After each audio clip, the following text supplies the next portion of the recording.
തലയ്ക്കു മീതെ ആശങ്ക നിറച്ച് കാത്തിരിക്കുകയാണ് ഒരു ജലബോംബ്. അത് കണ്ണൂർ തളിപ്പറമ്പിലാണ്. അവിടെ കണികുന്ന് എന്ന സ്ഥലത്ത് ദേശീയപാത നിർമ്മാണത്തിന് വേണ്ടി കുന്നിടിച്ചതാണ്. പക്ഷെ ആ സ്ഥലത്ത് ഇപ്പോൾ വെള്ളം ഒഴുകി വന്നൊരു തടാകം കണക്കെ രൂപപ്പെട്ടിരിക്കുകയാണ്. 1/2 ഏക്കറോളം സ്ഥലത്ത് 10 മീറ്റർ ആഴത്തിലാണ് വെള്ളക്കെട്ട് രൂപപ്പെട്ടത്. 60ഓളം കുടുംബങ്ങൾ കുന്നിനു താഴെ ആശങ്കയോടെയാണ് കഴിയുന്നത്.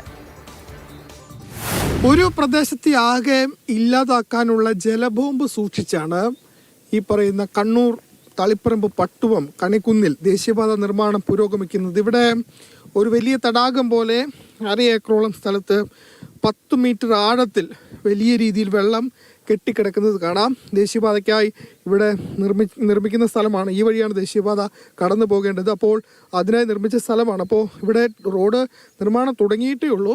ആ സമയത്ത് വലിയ കുഴിയുണ്ട്. വലിയ ആഴത്തിലുള്ള ഒരു കുഴിയാണ്. അതൊരു തടാകമായി മാറിയിരിക്കുന്നു. വലിയ രീതിയിൽ ജലം അതിൽ കെട്ടിക്കിടക്കുന്നു. ഇതിന് താഴെവശത്തൊക്കെ തന്നെ ധാരാളം വീടുകളുണ്ട്. അവിടെ ഉള്ളവർക്കൊക്കെ വലിയ ആശങ്കയായി ഇപ്പോൾ ഇത് നിലനിൽക്കുകയാണ്. അപ്പോൾ അടിയന്തര പരിഹാരമാണ് ആവശ്യപ്പെടുന്നത്. ഇനിയും മഴ പെയ്താൽ തീർച്ചയായിട്ടും വലിയ ആശങ്ക ഉണ്ടാകും. ചേട്ടാ, നിങ്ങൾ എങ്ങനെ ശരിക്കും ഇവിടെ എന്ത് വിശ്വസിച്ചാണ് കഴിയുന്നത്? ഇത് വളരെ ഭീതി പരത്തുന്ന ഒരു സന്ദർഭം തന്നെയാണ്. ഇത് ഇത്രയും ആഴത്തിൽ കുഴിയെടുത്ത് വെള്ളം നിർത്തപ്പോൾ ഇവിടെ നിന്ന് താഴ്ചയിലാണ് വീടുകളുള്ളത്. കംപ്ലീറ്റ് വീടുകളിൽ ചളിവെള്ളം നിറയുന്നുണ്ട്. കിടപ്പുരോഗികൾ, ഒന്നിലധികം കിടപ്പുരോഗികളുണ്ട് നമ്മളവിടെ. ഇത് എപ്പോഴും രാവും പകലും ഇപ്പം ഭയത്തോടു കൂടിയാണ് പ്രദേശവാസികൾ കഴിയുന്നത്. ഇതിന് ഒരു ശാശ്വത പരിഹാരം നമ്മുടെ എല്ലാവരും ജനപ്രതിനിധികളൊക്കെ വരുന്നുണ്ട്, കാണുന്നുണ്ട്, മീഡിയക്കാർ വരുന്നുണ്ട്. പക്ഷേ അതൊരു ചെറിയ ടെമ്പററി ഇത് മാത്രമേ പരിഹാരം മാത്രമേ ചെയ്യുന്നുള്ളൂ. ഇതൊരു ശാശ്വത പരിഹാരം ഇതിന് ചെയ്തേ പറ്റൂ. കാരണം മഴ ഇനിയും കനക്ക് കാണുന്ന കാലാവസ്ഥാ മുന്നറിയിപ്പുണ്ട്. അതായത് നമുക്ക് മുന്നിൽ 5-6 മാസം മഴക്കാലം തന്നെയുണ്ട്. ഇത് വലിയ കുന്നാഞ്ഞു, അത് ഇടിച്ച് കഴിഞ്ഞ പ്രാവശ്യം ഇത്ര ആയവുണ്ടായിട്ടാ.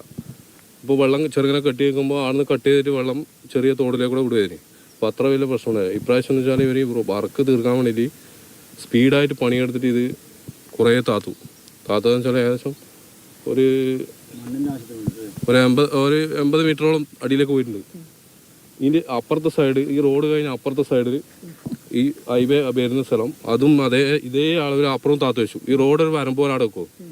ഈ വെള്ളത്തിന്റെ ശക്തിയിൽ അത് പൊട്ടിയാൽ താഴെ വീടൊന്നും ഉണ്ടാവില്ല, കംപ്ലീറ്റ് പോകും. ഇവിടെ താമസിക്കാൻ ഭയങ്കര പേടിയായിട്ടുള്ളത്. കാരണം ഇതെന്ന് പറഞ്ഞാൽ ഒരു 10 മീറ്റർ ആഴത്തിലുള്ളത്.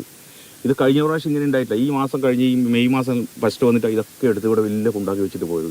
ഇപ്പോൾ അവിടെ കാണുന്ന അർത്ഥമില്ലേ, അതുമാതിരിയുള്ള സ്ഥലമാണ്. ഇത് റോഡിന് മാത്രമായിട്ട് നിൽക്കുന്നത്. ഇതിൻ്റെ താഴത്ത് ഒരു 10-50 കുടുംബങ്ങൾ വേറെയുണ്ട്.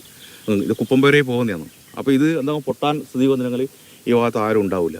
നമുക്കറിയാം, ജൂൺ മാസത്തിലേക്ക് എത്തുമ്പോൾ വലിയ രീതിയിൽ മഴയുണ്ടാകും. ആ സമയത്ത് എത്രമാത്രം ആശങ്കയോടെ പേടിയോടുകൂടി ഇവരിങ്ങനെ കഴിയണമെന്നതാണ് ചോദ്യം. അതുകൊണ്ട് അടിയന്തരമായി ഈ വിഷയത്തിൽ പരിഹാരം ഉണ്ടാകണം.